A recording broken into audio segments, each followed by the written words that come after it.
अस्सलाम वालेकुम, आप देख रहे हैं हो क्या रहा है। मैं हूं Faisal Abbasi, group editor 92 news. Irshad Madarif सब साथ हैं। शुक्रिया इरशाद साहब आपका। प्रोग्राम में हमें ज्वाइन कर रहे हैं वफाकी वज़ीर बराए तालीम शफ़क़त महमूद साहब। बहुत शुक्रिया शफ़क़त साहब, आपके वक्त का। आपसे गुफ्तगू करेंगे। नए पार्लिमानी साल का आगाज़ हो गया है और जिस तरह हुआ वो पाकिस्तान की आवाम ने अपनी टेलीविज़न स्क्रीन पर देखा। अपोजिशन आज भी सरापा एहतजाज रही और अब की बार जो सबसे बड़ा इशू था अपोजिशन के पास वो PMDA जो मुजव्वज़ा ऑर्डिनेंस है, जो मुजव्वज़ा कानून है जो हुकूमत लेकर आना चाहती है, उसको लेकर अपोजिशन एहतजाज करती रही है। सहाफ़ी जो हैं वो पार्लियामेंट हाउस के बाहर और पार्लियामेंट की राहदारी में सरापा एहतजाज रहे। ऐसा क्यों हुआ पार्लिमानी साल के आगाज़ पर, इससे मुतालिक भी आज डिटेल बात करेंगे। इसके अलावा जो गुज़श्ता रोज़ का मार्का था कंटोनमेंट बोर्ड इंतखाबात का, उसमें पाकिस्तान तहरीक-ए-इंसाफ सर फहरिस्त रही, मुस्लिम लीग नून दूसरे और आज़ाद उम्मीदवार तीसरे नंबर पर रहे हैं। और आज जो बैन सूबाई वज़राए तालीम कॉन्फ्रेंस हुई है उस पर भी डिटेल बात करेंगे। इरशाद साहब, मोस्ट इंपॉर्टेंट जो कंटोनमेंट बोर्ड के इंतखाबात की हम बात करें, बज़ाहिर तो पाकिस्तान तहरीक-ए-इंसाफ को बरतरी हासिल हुई है, लेकिन लाहौर, मुल्तान, रावलपिंडी यहाँ पे तो भारी अक्सरियत नून लीग को हासिल हुई है। यहाँ इरशाद साहब आपको क्या लगता है गलती कहाँ पे हो गई? देखें, अगर देखा जाए तो तीनों जमातों के लिए लम्हा फ़िक्रिया है। तहरीक-ए-इंसाफ के लिए भी, मुस्लिम लीग नून के लिए भी और पीपल्स पार्टी के लिए भी। तहरीक-ए-इंसाफ के लिए इत्मीनान की बात यह है कि वो एक दफ़ा फिर वफाकी जमात के तौर पर सामने आई है। चारों सूबों में उसने सीटें ली हैं और ये इत्मीनान बख्श बात है। मुस्लिम लीग नून के लिए तशवीशनाक बात है कि वो फिर पूरी सुकड़ी है और पंजाब तक ही महदूद रही है, जो उसके लिए तशवीश का बायस होना चाहिए। और पीपल्स पार्टी जिसके बारे में ये तस्वुर किया जा रहा था कि वो मुस्लिम लीग नून की जगह ले रही है और पंजाब में भी वो एंटर हो रही है, वो उसकी तवक्कुआत पूरी नहीं हुई और वो जो प्रोपेगेंडा था या तवक्कुआत थी या ख्वाहिशात थी वो पूरी होती नज़र नहीं आ रही। लेकिन तहरीक-ए-इंसाफ के लिए जो तशवीश की बात है, जो लम्हा फ़िक्रिया है, वो ये है कि उन पॉकेट्स में जिस 2018 के इलेक्शन में जहाँ उसने बेहतरीन कारकर्दगी का मुजाहरा किया, वहाँ उसका वोट बैंक मुतासर हुआ है। वजूहात क्या हैं, मुख्तलिफ़ लोग मुख्तलिफ़ वजूहात पेश करेंगे, लेकिन चूँकि शफ़क़त महमूद साहब हमारे पास तशरीफ़ फरमा हैं, हमारे साथ हैं, हम उनसे मालूम करेंगे कि शफ़क़त साहब, अगर हम ये बल्दियाती इलेक्शन से शुरू करें तो क्या ये जो पंजाब के जनूबी पंजाब में मुल्तान में जो सूरत हाल सामने आई, रावलपिंडी में जो सूरत हाल सामने आई, लाहौर में जो सूरत हाल सामने आई, इसको आप ये समझते हैं कि महंगाई और बेरोज़गारी ने लोगों को मुतासिर किया? आपका कोई कारकुन जो है वो मुतमईन नहीं है आपसे? आपकी पंजाब की क़यादत जो है, सियासी क़यादत भी और हुकूमती क़यादत भी, उसकी नाअहली है या नाक़िस कारकर्दगी है कि आप वहाँ जहाँ आपने 18 का इलेक्शन जीता अच्छी खासे मार्जिन से, वहाँ आपको सीटें कम मिली हैं? तो इसकी आप क्या तज्ज़िया करते हैं? देखिए शाह साहब, सबसे पहले तो बात यह है जो आपने शुरू में कही कि अगर इस वक्त मुल्क में कोई मुल्कगीर जमात है तो वो सिर्फ तहरीक-ए-इंसाफ है। क्योंकि तहरीक-ए-इंसाफ अगर आप सारे इलेक्शन पे नज़र दौड़ाएं तो हर जगह तहरीक-ए-इंसाफ कम्पेटिटिव थी, या जीत रही थी या हार रही थी थोड़े वोटों से। सो हर जगह एक उसकी प्रेजेंस थी, एक उसकी एक मौजूद थी। सो ये एक बहुत बड़ी बात है। पीपल्स पार्टी सिर्फ सिंध के, और वो भी ज़्यादातर रूरल एरिया में, पंजाब के अंदर नून लीग और KP के अंदर कुछ ANP ने ली, कोई एक आधी पीपल्स पार्टी ने ली। सो मकसद ये है और बलूचिस्तान में बाप ने या तहरीक-ए-इंसाफ ने सीटें ली।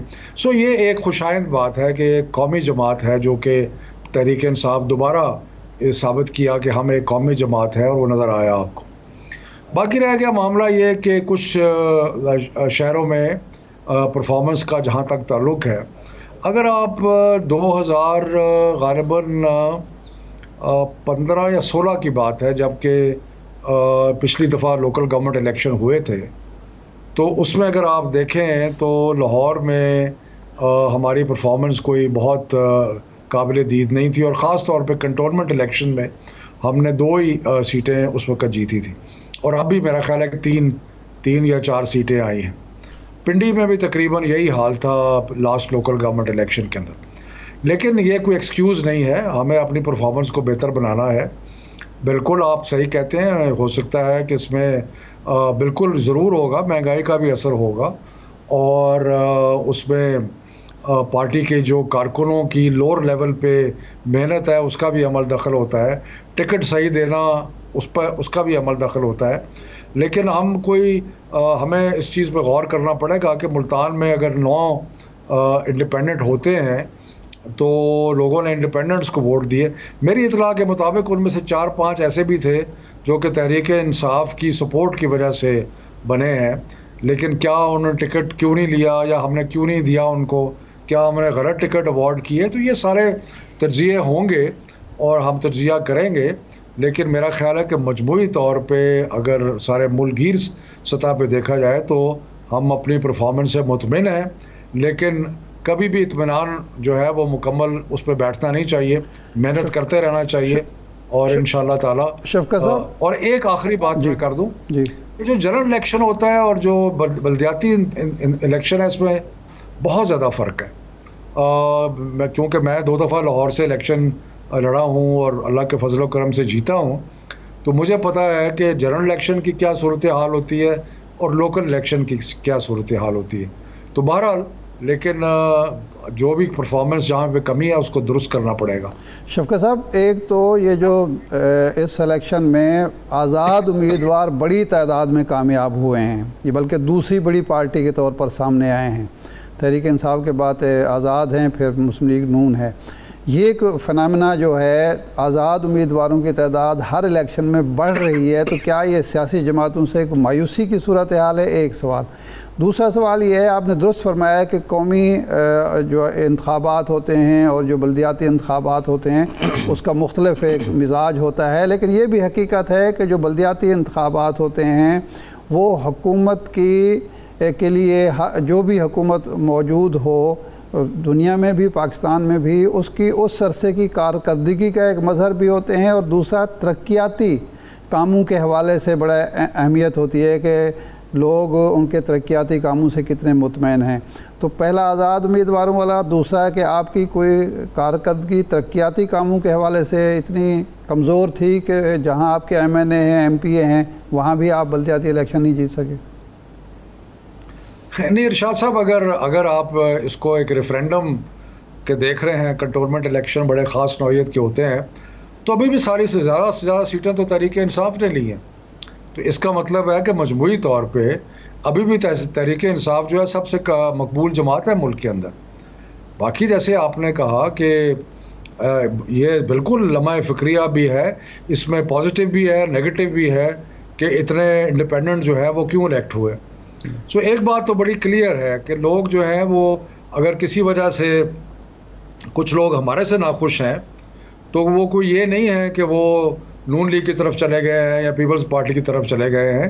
वो हमें उन्होंने ज़रूर मैसेज दिया है कुछ बड़े शहरों में और जिसमें हमें मेहनत करने की ज़रूरत है, लेकिन वो नून लीग की तरफ नहीं गए। लेकिन अगर आप देखें इरशाद साहब, तो मसला गुजरांवाला लें, गुजरांवाला ज़िले की सारी सीटें हम हारे जनरल इलेक्शन में जी, और अब वहाँ पे जो गालिबन 6 सीटें जो है ईद के सबसे बड़ी जमात गुजरांवाला में जो है वो तहरीक इंसाफ है।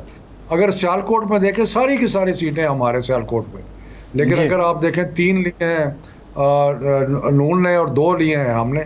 तो मकसद ये है कि ये अप एंड डाउन है, कहीं कहीं हमारी परफॉर्मेंस मसलन लाहौर में हमें तसल्ली बख्श नहीं है, रावलपिंडी में तसल्ली बख्श नहीं है, लेकिन बहुत सारी जगह है जहाँ हमारी परफॉर्मेंस पहले से बहुत बेहतर हुई। जी ठीक है, बहुत सी जगहों पे आउटस्टैंडिंग भी रही है। शफकत साहब, नए पार्लिमानी साल का आगाज़ हो गया, सदर ममलिकत खिताब कर रहे थे, पार्लिमान के अंदर अपोजिशन एहतजाज कर रही थी, पार्लिमान की राहदारियों और पार्लिमान के बाहर सहाफ़ी एहतजाज कर रहे थे और बरतरफ मुलाजमीन एहतजाज कर रहे थे। एक खुशगवार माहौल में ये खिताब क्यों ना हो सका, और ये जो एहतजाज हुआ है और ये शोर शराबा जो हुआ है, क्या ये पार्लिमान का हुस्न है या हुकूमत की सियासी नाकामी है? हाँ, इसमें एक इजाफ़ा कर लें, ये जो आपने सहाफ़ियों के हवाले से और मीडिया हाउसेस के हवाले से नई कानून साजी का इस वक्त ढोल डाल दिया और खामखा अपनी मुखालिफ साहब में खड़ा कर दिया, ये कोई दानिशमंदी है इस वक्त इस तरह की कानून साजी करना और किसी को भी एतमाद में ना लेना? देखिए जी, पहली तो बात यह है कि इरशाद साहब, मैं 1990 में सियासत में हूँ जी और पहली दफ़ा पार्लियामेंट का मेंबर मैं 94 में बना था, जब मैं सेनेटर हुआ था। सो आज से तकरीबन 25, 26, 27 साल पहले की बात है। जी तो मुझे कोई याद नहीं पड़ता कि प्रेसिडेंशियल खिताब ऐसा हो जो कि बग़ैर शोर शराबे के गुजरा हो। मुझे याद है ग़ुलाम इसहाक़ था तो उस वक़्त गो बाबा गो के नारे लगते थे। सही फिर बाद में जो दूसरे सदर आए, मुशर्रफ के ज़माने में मुझे याद है काफ़ी नारेबाजी हुई थी। फिर और भी थ्रू आउट होती रही है। ये हमारी परवेज़ सियासत मुशर्रफ का ने तो सब- आना छोड़ दिया था, पर परवेज़ मुशर्रफ ने तो जी, एक मुशर्रफ ने खिताब तो के आना बाद छोड़- आने ही छोड़ दिया था। तो हमारी सियासत का एक खासा बन गया है कि प्रेसिडेंशियल एड्रेस जो है उसके अंदर हमने ज़रूर एक शोर शराबा तमाशा करना है। तो ये अच्छी कोई खुशाइंद नहीं है, तकलीफ दह बात है और नहीं होना चाहिए। हमें बर्दाश्त करना चाहिए और एक बड़े गौर से सुनना चाहिए कि प्रेसिडेंट क्या कह रहा है। लेकिन बहरहाल कोशिश इंशाल्लाह अल्लाह करेगा, जैसे आगे बढ़ेंगे तो इसमें कोई तब्दीली आएगी। जहाँ तक ये मामला है कि इश्यूज़ क्या है, इश्यूज़ पहले भी हमेशा होते थे, कोई ना कोई इशू तो होता था। जहाँ तक ये मीडिया वाला जो कानून है, ये काफ़ी देर से फवाद चौधरी साहब जब पहले वज़ीर थे उस वक़्त भी आपको याद है कि उन्होंने इसको किया जी। था। और इसका मकसद जो है एक्चुअली तो वर्किंग जर्नलिस्ट की सपोर्ट करना है। और दूसरी बात ये है कि एक बिल्कुल ही अजीब सूरत हाल है हमारी मीडिया की कि सोशल मीडिया के लिए कोई अलग खाता बना हुआ है, प्रिंट मीडिया के लिए अलग है, इलेक्ट्रॉनिक मीडिया के। तो एक मेरा ख्याल है कि जो कोशिश है वो ये है कि एक जामे कानून लाया जाए जो कि मुख्तलिफ मीडिया, और इसका मतलब खुदा न खास्ता बिल्कुल आज़ादी सहाफ़त को कदगन लगाना बिल्कुल नहीं है। इसका मतलब ये है कि एक पूरा एक निज़ाम ऐसा तरतीब दिया जाए जिसके तहत जहाँ जहाँ मसला सोशल मीडिया के ऊपर जैसे फहाशी फैल रही है या कोई और किसी किस्म की चीज़ें हैं तो उनके बारे में है, और मीडिया वर्कर्स को तहफ़्फ़ुज़ देने वाली बात है। और बहुत सारे, अब मैं किसी का नाम नहीं लेना चाहता कि, लेकिन लाइसेंस और चीज़ का मिला हुआ है। लेट्स से कि लाइसेंस किसी बिजनेस चैनल का मिला है, उस पर न्यूज़ चैनल चला लिया है। सो बहुत सारी बेकायदगियाँ जो है वो है। तो इसलिए ये बाकी टाइमिंग जो है, कोई टाइमिंग ऐसे सेंसिटिव मामले में इरशाद साहब कोई भी टाइमिंग सही नहीं होता। ये जब भी आप इसकी तरफ जाएंगे तो नेचुरली एक रिएक्शन तो होगा, लेकिन मेरा अपना ख्याल है कि वर्किंग जर्नलिस्ट के लिए ये बड़ा अच्छा कानून है।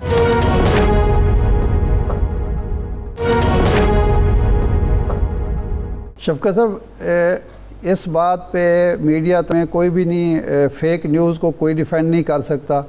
सोशल मीडिया पे जो गंद है उसको भी किसी तंजीम ने डिफेंड नहीं किया। और CPNE की जो बात हुई फवाद चौधरी साहब से, उन्होंने वादा किया कि जी स्टेक होल्डर को एतमाद में लेकर ये सब कुछ होगा, लेकिन फिर अचानक पता चला कि जनाब वो इजलास बुला लिया गया है स्टैंडिंग कमेटी का मुश्तरका और उसको ब्रीफ किया जा रहा है। फिर पता चला कि जी कानून बन रहा है, बिल बन रहा है। तो क्या ये बेहतर नहीं था कि इन सब को एतमाद में लेकर इनके सामने बिल रखा जाता और फिर उसके बाद इत्तेफाक राय हासिल करने की कोशिश की जाती, जब जो तंजीमें इसका मतलब मुतालबा भी कर रही थी, ख्वाहिश भी कर रही थी। ये थोड़ी सी मिसअंडरस्टैंडिंग या थोड़ी सी कोताही तो गवर्नमेंट से हुई है ना। अच्छा, देखिए, कारकुन की आप बात कर रहे हैं, 10 करोड़ रुपए जुर्माना कारकुन सहाफ़ी के लिए रखा गया है कि जो गलत खबर देगा उसको 10 करोड़ जुर्माना होगा, इदारे को 25 करोड़ होगा। 10 करोड़ से तो मकसद जो उसको सहाफ़त से निकालना है उसको कोई सज़ा देना नहीं है, तंबीह करना नहीं। बहरहाल शाह साहब, बात यह है कि अभी तक तो ये फॉर्मली किसी पार्लियामेंट में कहीं नहीं आया और एक डिबेट चल रही है और उसकी मज़ीद भी गुफ्तगू शनीद होगी, मज़ीद बातचीत भी होगी।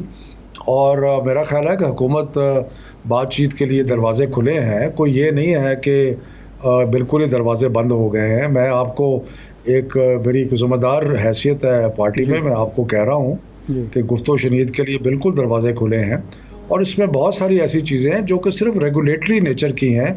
कोई बाकी फेक न्यूज़ देखें, ऐसी खबरें छप रही होती हैं जिनका ना कोई सिर होता पैर होता है। और एक मैं आपको एक प्रॉब्लम बताऊं प्रॉब्लम ये है कि हमारा क्योंकि जुडिशल निज़ाम जो है वो जल्दी फैसला करने से कासिर है, तो इसलिए जो अगर मेरी कोई पगड़ी उछाल दे या खुदा ना खास्ता आपकी कोई पगड़ी उछाल दे, जी। तो आपके पास कोई रेमेडी नहीं है, आप कुछ नहीं कर सकते। इसलिए कि अगर आप अदालत में जाएंगे तो 10 साल आप भुगतेंगे जाके अदालत को, जी। और उसके बाद भी कुछ नहीं होगा।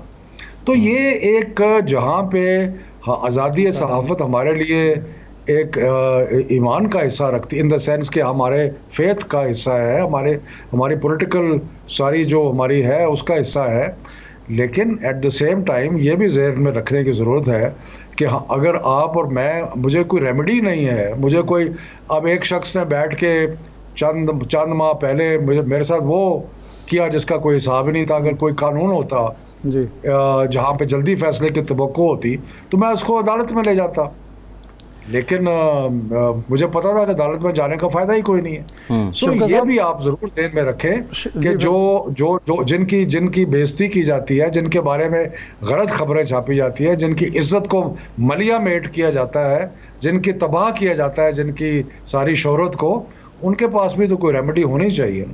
शौकत साहब, ये वज़राए तालीम की कॉन्फ्रेंस जो हुई उसमें क्या बुनियादी फ़ैसले हुए, कुछ आप बताएंगे हमें? वो बहुत सारी डिटेल की चीज़ें थी, जिसमें इम्तिहानात जो बोर्ड्स ले रहे हैं उसके अंदर कुछ मुख्तलिफ बोर्ड्स की आपस में मुताबिकत नहीं थी, इसलिए उसको इकट्ठा करना ज़रूरी था।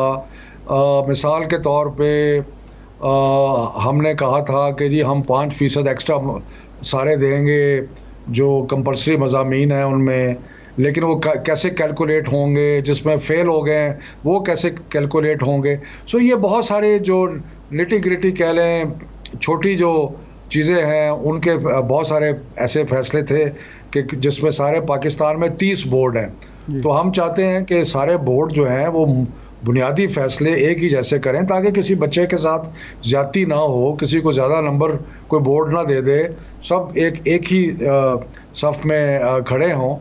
और दूसरा, हमारे सारे मिनिस्टर्स का बड़ा स्ट्रॉन्ग ये ख्याल था कि अब स्कूल बंद नहीं, तालीमी इदारे बंद नहीं होने चाहिए। शफकत साहब, ये मैट्रिक और इंटरमीडिएट की जो बच्चों की प्रमोशन और नताइज से मुतालिक भी क्या कोई फ़ैसला हुआ है? जी, मैं वही कह रहा हूँ ना, वही ज़्यादा डिस्कशन तो उसी पे हुई कि उसके अंदर कई पहलू थे कि अगर उसके अंदर क्या कहते हैं, कैलकुलेशन करने की ज़रूरत थी ना। मसलन 5% एक्स्ट्रा नंबर हैं तो उसको किस तरह किया जाएगा, जो कंपल्सरी मज़ामीन हैं उनके नंबर किस तरह कैलकुलेट किए जाएंगे। अब अगर आप तफसील में जाना चाहते हो तो मैं आपको बता देता हूँ। मसलन ये जो इलेक्टिव सब्जेक्ट्स हैं उनके हमने ये फ़ैसला किया था कि उनके टोटल मार्क्स जो हैं उसको हम कैलकुलेट करके उसकी एवरेज निकाल के कंपल्सरी सब्जेक्ट्स में वो नंबर हम दे देंगे। लेकिन फिर ये इशू उठा के अगर कोई एक सब्जेक्ट में फ़ेल हो जाता है तो उसके नंबर कैसे कैलकुलेट होंगे। तो उसमें हमने फ़ैसला किया कि हम हर बच्चा जो एक सब्जेक्ट में फ़ेल होता है उसको 33 नंबर दे के उसको कैलकुलेशन में वो 33 नंबर शामिल हो जाएंगे। तो जो FA का FSC का है उसमें क्योंकि 3 सब्जेक्ट हैं, तो अगर एक में फ़ेल होता है तो उसमें 33 नंबर लगा के उसकी जो एवरेज है वो निकाल ली जाएगी। सो इस तरह के को 5-6 बड़े मेजर इश्यूज़ थे। फिर हमने जो यकसा तालीमी निसाब है उसकी इम्प्लीमेंटेशन में जो कुछ दुश्वारियाँ आ रही थी वो भी डिस्कस की, और मैं इंशाल्लाह कल या परसों इस पर प्रेस कॉन्फ्रेंस करके मज़ीद तफसीलात का भी जिक्र करूँगा। ये यकसा निसाब तालीम जो है ये बेहतरीन फ़ैसला है आपका, लेकिन 2-3 चीज़ें सामने आ रही हैं। एक तो प्राइवेट स्कूल इदारे जो हैं बाज़ इसको डिनाई कर रहे हैं और अपनी मर्ज़ी चलाने की कोशिश कर रहे हैं। दूसरा, किताबें अवेलेबल नहीं हैं मार्केट में। तीसरा, बाज़ हल्के ये एतराज़ कर रहे हैं कि इसमें इस्लामी शख्सियात या इस्लामी जो मवाद है वो उसको कम कर दिया गया, मिनिमाइज़ कर दिया गया है। इसके बारे में कोई है आपके पास अपडेट? जो नहीं, बल्कि जो आपने आखिरी बात की है उसके तो बिल्कुल उलट है, क्योंकि हमारे पे बहुत सारा एतराज़ ये है कि इस्लामी मवाद बहुत ज़्यादा है करिकुलम में, और उसमें तो बड़े बड़े अदारिये और बड़े बड़े कॉलम जो हैं वो लिखे जा रहे हैं। लेकिन हम समझते हैं कि जो होना चाहिए वो है वहाँ पे, और उसमें मुख्तलिफ आर्टिकल्स हैं कॉन्स्टिट्यूशन के, उसके मुताबिक हम चल रहे हैं। लेकिन उसके अंदर इम्प्लीमेंटेशन में जब देखें, जब आप एक इतनी बड़ी तब्दीली लेके आते हैं, ये पहली दफ़ा पाकिस्तान की तारीख़ में है कि सारे स्कूल जो हैं, चाहे मदरसे हों, स्कूल हों, सरकारी हों, लो फ़ी पेइंग हों, एलीट स्कूल्स हों, सबको हम एक ही निसाब के साए तले ला रहे हैं। तो शुरू में कोई डिफ़िकल्टीज़ होती है, उनको हम रिज़ॉल्व कर रहे हैं और इसमें कोई एक्सेप्शन नहीं है। चाहे कोई एचसन कॉलेज है, चाहे कोई किसी किस्म का स्कूल है, किसी के लिए कोई एक्सेप्शन नहीं है। सारे सबको ये करना पड़ेगा और इंशाल्लाह होगा। जी ठीक है, बहुत शुक्रिया वफाकी बराए तालीम शफकत महमूद साहब, आपके वक्त का आप हमारे साथ मौजूद थे। एक ब्रेक लेते हैं और ब्रेक के बाद नून लीग का मौक़िफ़ जानेंगे, आज जो पार्लियामान में हुआ और कल जो इंतखाबी मैदान में हुआ। हमारे साथ रहिए।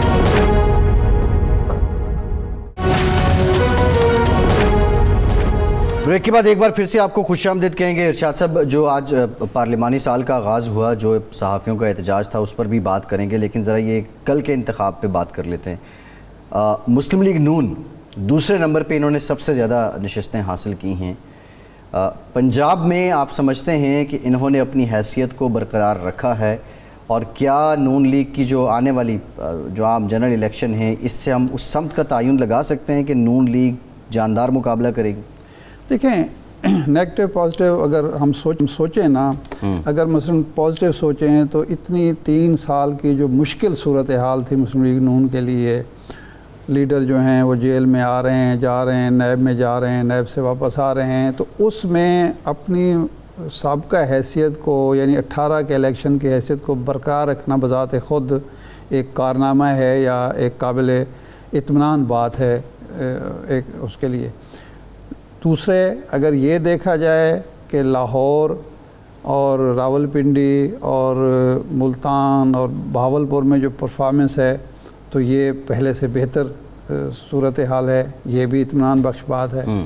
लेकिन एक जो कौमी पार्टी है, एक कौमी जमात है, वो अगर पंजाब तक महदूद हो जाए और इस बात पे अगर मुतमैन हो जाए कि जी हमने 18 के इलेक्शन की तरह अपने हैसियत ठीक है, इरशाद साहब आप ये बात कंटिन्यू कीजिएगा, कोई अच्छी बात नहीं होगी, ये तशवीशनाक बात होगी। ठीक है, लेकिन जो कि राना साहब, राना तनवीर साहब ने ज्वाइन कर लिया है, उनसे भी गुफ्तगू करेंगे। राना साहब, कल की आपकी जो परफॉर्मेंस है आपकी जमात की, ज़ाहिर है दूसरे नंबर पे आप आए हैं, ये आपकी नज़र में इत्मीनान बख्श है, तसल्ली बख्श है? जी देखें, बिल्कुल मैं सुन रहा था और उसमें मैं आपसे इत्तेफाक करता हूँ कि हमें बिल्कुल इस रिज़ल्ट से कोई इतना ज़्यादा रिलैक्स होना नहीं चाहिए, या हमें बहुत ज़्यादा इस पर तवक्को नहीं करनी चाहिए कि ये एक रिज़ल्ट आया जैसे हमने ये सीटें ली हैं। गो जो आप बात कर रहे हैं कोई ओवरऑल नंबर 2 पे, नंबर 2 नहीं, ओवरऑल देखेंगे वोट तो आपको पता चलेगा कि वोट बहुत ज़्यादा हमें मिले। लेकिन इन हालात में जबकि एक सिलसिला आपको पता है जिस तरह इम्प्रेशन है या लोगों के जहनों में गो इन जो ये इलेक्शन है, इनमें शायद वो इंटरफेरेंस नहीं जो पिछले इलेक्शनों में होती रही है, तो वो रिज़ल्ट आए हैं। एक तो मेरा अपना जो एनालिसिस है वो ये है कि ये एक लोकल बॉडीज़ टाइप इलेक्शन है, कंटोनमेंट बोर्ड है जिसमें वो काउंसलर ही शायद होते हैं या मेंबर बोर्ड के होते हैं, तो उसको जनरल इलेक्शन के साथ आप नहीं मिला सकते, उसकी रिलेशनशिप इतनी ज़्यादा बनती नहीं है। जनरल इलेक्शन होता है। लेकिन बात आपकी दुरुस्त है कि पंजाब में तो एक जो आपके सामने है जो इलेक्शन हुए हैं कंटोनमेंट बोर्ड के, लेकिन दूसरी तरफ जो सूबे हैं जिस तरह सिंध है या बलूचिस्तान है या KP के है, उसमें कोई शक नहीं कि स्पेस है वहाँ पे, हमने स्पेस लूज़ की है। और उसके रीज़न बता भी रहे थे इरशाद साहब कि जिस तरह के हालात हैं जो हमारे ऊपर चीज़ें कर दी गई हैं, मुश्किल से मुश्किल हालात कर दी गए हैं, वो स्पेस हमें नहीं मिली पॉलिटिकल एक्टिविटी के लिए। तो मैं समझता हूँ, लेकिन पार्टी के वोट को, वोट बैंक दोबारा वापस लेना स्पेस है, उस पर हमें काम करना चाहिए। और हम इंशाल्लाह आप देखेंगे आने वाले दिनों में जो टाइम आ रहा है, जो इलेक्शन में साल है, 1.5 है या 2 ही समझ लें, तो उसमें आप देखेंगे कि पार्टी को हर सतह पे नीचे से ऊपर तक और हर सूबे में हम ऑर्गेनाइज करेंगे और इंशाल्लाह ये वोट बैंक वापस आएगा। और 2023 का इलेक्शन हो या 22 में हो, आप देखेंगे फिर PMLN अपनी जो पोजीशन है वो गेन करेगी, रीगेन करेगी। और उसमें एक राणा साहब, जी, जी। ये आप रीगेन उस सूरत में कर सकते हैं कि पार्टी मुत्तहद हो और पार्टी का एक ही नैरेटिव हो, लेकिन इस वक्त तो हमें सूरत हाल नज़र आती है, आप हैं, ख्वाजा साहब हैं, ख्वाजा आसिफ साहब हैं और दोस्त हैं, वो एक तरफ खड़े हुए हैं। रोज़ाना सामने आता है कि जनाब शाहिद खाकन अब्बासी साहब जो साबिक़ वज़ीर आज़म हैं वो कोई और बात कर रहे होते हैं, जावेद लतीफ़ साहब कुछ और बात करते हैं। तो इस तरह अगर पार्टी के अंदर ही इत्तेहाद नहीं होगा तो फिर किस तरह गेन करेंगे और किस तरह अपना वोट बैंक वापस लेंगे? नहीं, मेरा ख्याल है फिर बात शाह साहब आपकी दुरुस्त है, फिर मैं आपसे इत्फाक करता हूँ। लेकिन जो चीज़ें हैं वो ज़्यादा वो फिनिशिंग की तरफ जा रही हैं। अच्छा, ठीक है, एक मुश्किलात थे जिसमें मुख्तलिफ़ किस्म की आवाज़ें आईं और अपने अपने अंदाज में आई, लेकिन अगर बॉटम लाइन देखें, अगर आप देखें कि सबका मकसद क्या है, किसी ने अपने तरीके से आवाज़ उठाई, किसी ने जब पार्टी पे इतने मुश्किलात हों तो फिर जो डायरेक्शन होती है या गाइडेंस होती है वो उतनी ज़्यादा नहीं होती। जिस तरह लीडरशिप हमारी बाहर है, जी मियाँ नवाज शरीफ साहब हमारे कायद हैं, वो बाहर बैठे हुए हैं, उनके साथ वो जो को आप एक्सेस कह सकते हैं या ज़्यादा इंटरेक्शन वो नहीं है, जैसे चीज़ें थोड़ी सी डिसिप्लिन में या उलझती हैं। शहबाज साहब हैं, वो 2 दफ़ा पहले जेल में हो आए हैं, हर वक्त वो अदालतों में रहते हैं, कभी तारीखें साहब अदालत में, कभी FIA में, कभी किसी जगह। तो ये हमजा साहब हैं, इस तरह ये सारी चीज़ें बड़ी मुश्किल हुई हैं। लेकिन मैं आपको बिल्कुल क्लियर बता रहा हूँ शाह साहब, आप बात ठीक कर रहे हैं, जी लेकिन चीज़ें अब तक जा रही हैं कि जिसमें पार्टी को मजबूत किया जाए, पार्टी की तंजीम साजी की जाए, मोबिलाइज किया जाए अपने वोटरों को, नई जगह पे दोबारा हम पहुँचें सूबों में, और साथ ही साथ ये जो हमारी जद्दोजहद है इसको पॉलिटिकल ये स्ट्रगल है हमारी, ये एक साफ शफाफ इलेक्शन के लिए। और हमें उम्मीद है कि जिस तरह कंटोनमेंट बोर्ड के इलेक्शन हुए हैं, इस तरह आने वाले दिनों में इलेक्शन साफ शफाफ होते हमें नज़र आ रहे हैं। जी तो दूसरी तरफ जी ये भी है कि एक सिविलियन सुप्रीमेसी वाली बात जो करते थे, आईन और कानून की अमलदारी, पासदारी, मेरा चीज़ें उस तरफ भी बढ़ रही हैं। चीज़ें वही हैं जो हम कहते रहे हैं या कह रहे हैं या हमारे साथी भी कहते हैं, लेकिन मेरा ज़्यादा इसको अच्छे तरीके से अब बढ़ेंगे और हमारा मकसद जो है वो हासिल हो रहा है। राणा साहब, आप फरमा रहे हैं कि मियाँ साहब चूँकि मुल्क में नहीं हैं तो उसकी वजह से भी फ़र्क पड़ता है, तो मियाँ जावेद लतीफ़ तो कहते हैं बस वो चंद दिनों में या चंद हफ्तों में वापस आ रहे हैं, तो आपकी इतला भी यही है, मियाँ साहब वापस आ रहे हैं? मेरी देखें जी, मियाँ जावेद लतीफ़ साहब को शायद कोई पता हो, ऑनेस्टली हमें जो मेरे पार्टी है एक हमारी, मुझे किसी जगह से भी किसी लेवल पे भी कोई ऐसी वाइब्रेशन नहीं मिली। अगर मियाँ साहब, बड़े मियाँ साहब ने कोई बात की हो किसी से, मैं नहीं कह सकता, लेकिन हमें नहीं पता, मुझे तो वो पता है जो पार्टी का एक फैसला है, जी ये पार्टी का फैसला। मियाँ साहब अगर बाहर रहते हैं तो फिर अगले इलेक्शन में आपको बेहतर नतायज हो सकते हैं या उसका नुकसान होगा? देखिए, इसमें तो कोई शक नहीं, अगर मियाँ साहब का इधर होना डेफिनेटली एक बहुत पार्टी को मजबूती मिलेगी, एक बूस्ट मिलेगा, हमारा वोटर जो है वो ज़्यादा चार्ज होगा, क्योंकि मियाँ साहब ही हमारे लीडर हैं, कायद हैं, उन्हीं के पीछे सारे पार्टी के जितने वोट हैं नून के। लेकिन मैं एक बात आपको बता रहा हूँ शाह साहब कि जब तक ये पार्टी का फैसला है, जब तक उनकी सेहत ठीक नहीं होती, डॉक्टरों को इजाज़त नहीं देते वो वापस ना आए। अगर उनकी वापसी का प्रोग्राम बनता है, डॉक्टरों को इजाज़त देते हैं, तो पार्टी में यकीनी तौर पे बात आएगी और यहाँ फैसला किया जाएगा। लेकिन इसमें कोई शक नहीं कि हमारी तो दुआ है कि अल्लाह ताला जल्द से याब हों, उनकी जो सर्जरी हैं 1 2 3 वो हो जाएं, तो वो आ जाएं। पहले भी जेलों में रहे हैं, वो कब नहीं रहे, पहले जब थे मुशर्रफ दौर में भी जेलों में बड़ी सख्त, कभी अटक किले में थे, कभी लांडी में थे, कभी किसी जगह पे थे। अब भी वो इधर वापस आए, जेल गए, डाला, फिर वो आपको पता है कोट लखपत जेल, हर जगह रहे हैं। तो ऐसा इशू नहीं है, लेकिन सेहत उनकी ठीक होती है तो इंशाल्लाह ठीक है। राणा राणा साहब, ये जो आप फरमा रहे हैं कि इस इलेक्शन में मुदाखलत नहीं हुई और सूरत हाल बहुत बेहतर है और आइंदा इलेक्शन में भी ऐसा होगा, तो इसका मतलब है लेवल प्लेइंग फील्ड आपको मिल गई है और किसी किस्म की मुदाखलत का भी इम्कान नहीं है। देखिए, मैं ये तो नहीं कह सकता मिल गई है या किसी जगह पे कोई अरेंजमेंट है, लेकिन जो ये इलेक्शन हुए हैं जी, इससे अखज़ किया जा सकता है कि अब वो चीज़ें जो थी पीछे हमें शिकायत थी 2018 में, जिस तरह नेकड़ली सब कुछ हुआ, जी, या बाद में जिस तरह हमारे बाई इलेक्शन हुए, जिस तरह आज़ाद कश्मीर का इलेक्शन हुआ, गिलगित बल्तिस्तान का इलेक्शन हुआ, ये जो कंटोनमेंट बोर्ड के इलेक्शन है उसमें कोई हमें इंटरफेरेंस नज़र नहीं आई। मैं एक पॉइंट में और बड़ा इम्पोर्टेंट है, हम कोई ऐसा इलेक्शन प्रोसेस, क्योंकि ये कहते हैं जी हम कंट्रोवर्शियल पास में रहे हैं इलेक्शन, लिहाजा वो कंट्रोवर्सी ख़त्म करनी है और एक्सेप्ट करना है सब ने इलेक्शन रिजल्ट, ताकि आगे बढ़े और पॉलिटिकल स्टेबिलिटी हो। मसला ये है कि अगर ये बात करनी है तो जिस पे मेजॉरिटी ऑफ पॉलिटिकल पार्टीज जो हिस्सा ले रही हैं उसमें वो इस पे कंसेंसस नहीं है, तो मैं समझता हूँ फिर कोई भी चीज़ अगर हो तो उसको नहीं करना चाहिए। कंट्रोवर्सी और ज़्यादा बढ़ेगी, इसमें और ज़्यादा शोर शराबा होगा, क्योंकि जितनी भी आज तक जी ठीक है। राणा साहब आपका पॉइंट ऑफ व्यू आ गया। Thank you very much Rana Tanveer साहब। आपका एक ब्रेक लेते हैं, ब्रेक के बाद दोबारा हाजिर होते हैं।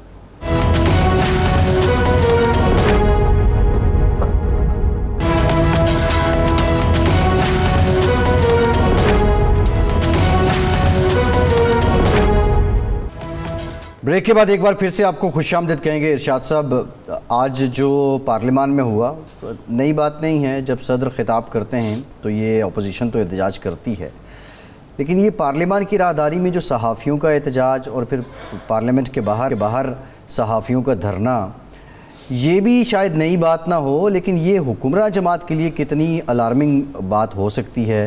और अवाम की जो जिन लोगों ने अवाम का दुख बयान करना होता है, पॉइंट आउट करना होता है, जब वही इस नहज पे आ जाएं कि वो भी एहतजाज करने लगें, तो फिर की क्या हुकूमत कहाँ खड़ी होती है?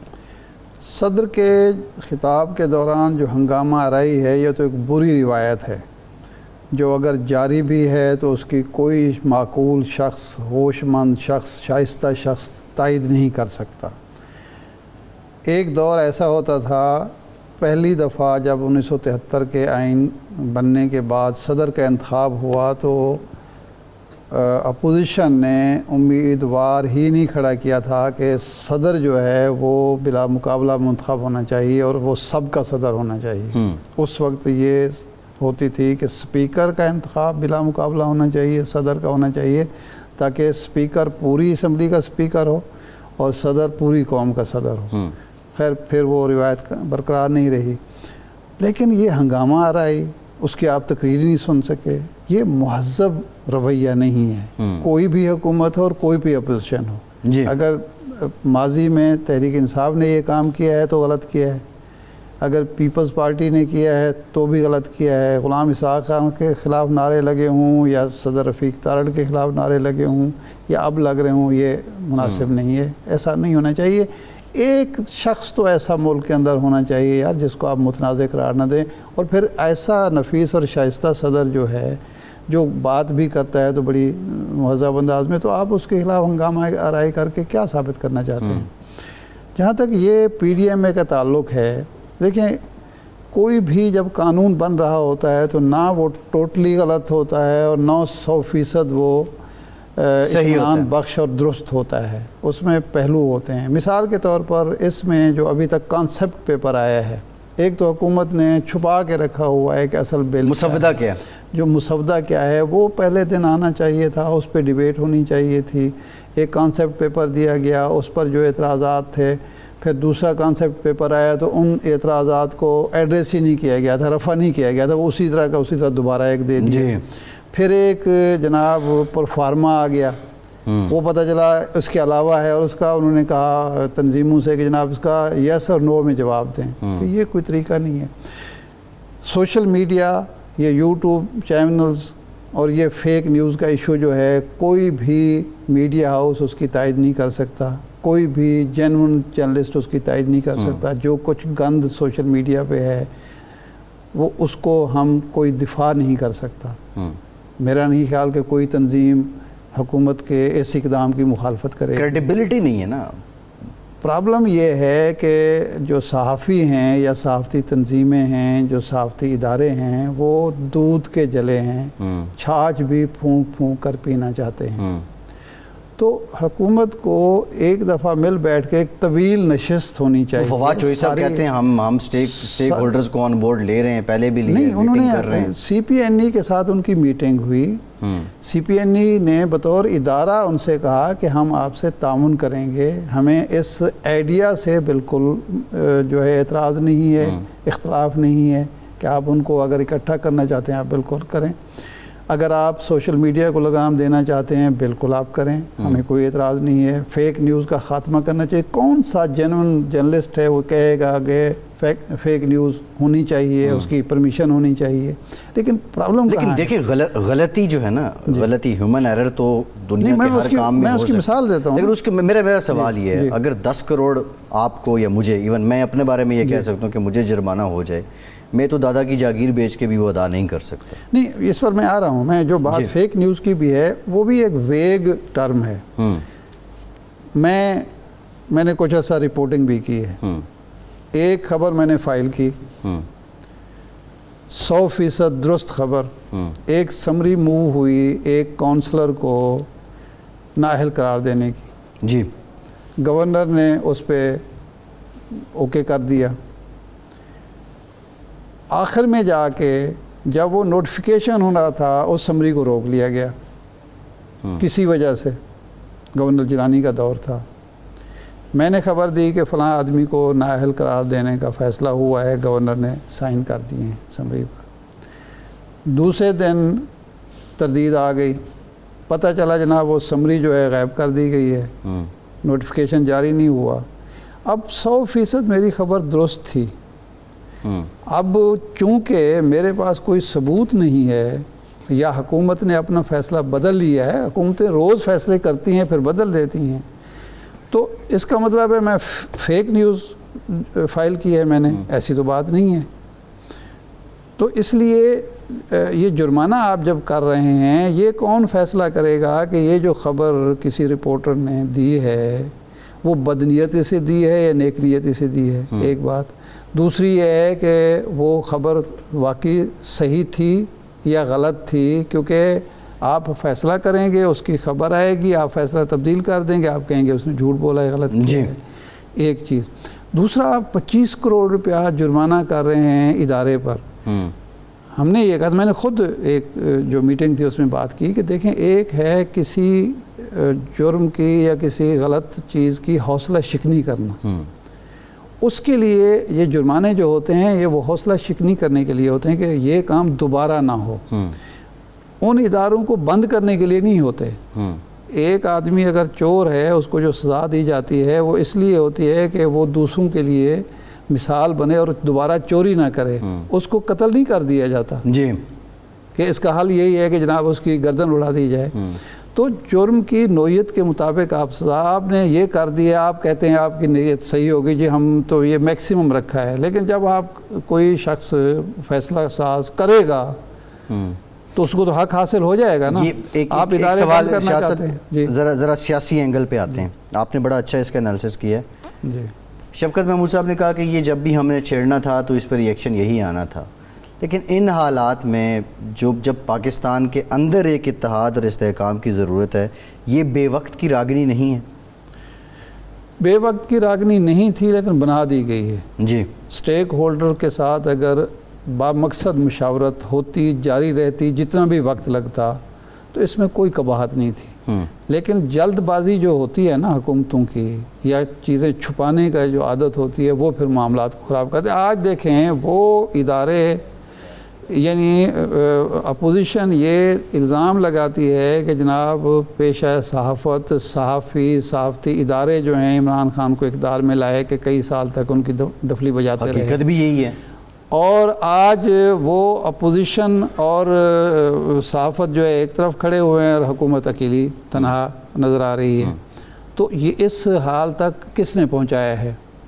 तो मेरा ख्याल है हुकूमत को बाज आ जाना चाहिए और दोबारा मुज़ाकरात इरशाद की तरफ आना साहब चाहिए। जब 2014 का धरना था और 2011 के बाद अक्टूबर मीनार पाकिस्तान वाले जलसे के बाद जिस मोमेंटम के साथ पीटीआई आई थी, तो न्यूज़ रूम, उस वक्त जो न्यूज़ रूम थे, टेलीविज़न की न्यूज़ रूम, वो वक्त के वज़ीर-ए-आज़म का टाइम काट के इमरान खान साहब को कवरेज दिया करते थे। नहीं, ये देखें, जो भी पॉपुलर लीडर होगा उसको कवरेज हमने देनी है। इससे पहले नवाज शरीफ को भी ये कवरेज मिलती रही। अखबारात उस वक्त थे जब मोहतरमा बेनज़ीर भुट्टो को भी कवरेज मिलती थी। ये ऐसी बात नहीं है, लेकिन बात यह है कि इस हद तक चले जाने की वक्त नहीं था, ज़रूरत नहीं थी। अच्छा, एक चीज़ है, जनाब मोहसिन पाकिस्तान जनाब डॉक्टर अब्दुल कदीर ख़ान साहब बीमार हैं, शिकवा भी और किया शिकवा उन्होंने ये किया है कि हुकूमत का कोई आला अहदेदार, अदना अहदेदार उनकी मिजाज पुरसी के लिए नहीं आया। यहाँ कोई अदाकार, कोई क्रिकेटर, कोई दूसरा फ़नकार बीमार हो तो हम फूलों का गुलदस्ता लेके पहुँच जाते हैं, पहुँचना चाहिए। लेकिन एक शख्स जिसने पाकिस्तान को एटमी क़ुव्वत बनाया है, जो इस कौम का मोहसिन है, उसकी मिजाज पुरसी भी ना करना जो है, मैं समझता हूँ बहुत ही नारवा बात है, अफसोसनाक बात है। और जनाब इमरान खान साहब को, उनके साथियों को इस पर सोचना चाहिए। हमारे दोस्त और तहरीक पाकिस्तान के, तारीख़ पाकिस्तान के बहुत बड़े नामवर दानिश्वर मुसन्निफ़ डॉक्टर सफदर महमूद साहब इंतकाल गए हैं, अल्लाह ताला उनकी मग़फ़रत फरमाए। ये मैं समझता हूँ ये भी कौमी सानिया है जी तहरीक पाकिस्तान के कारकुनों के लिए। अल्लाह पाक उनके दराजात बुलंद करे। इरशाद आरिफ साहब, बहुत शुक्रिया, आपका इजाज़त दीजिए।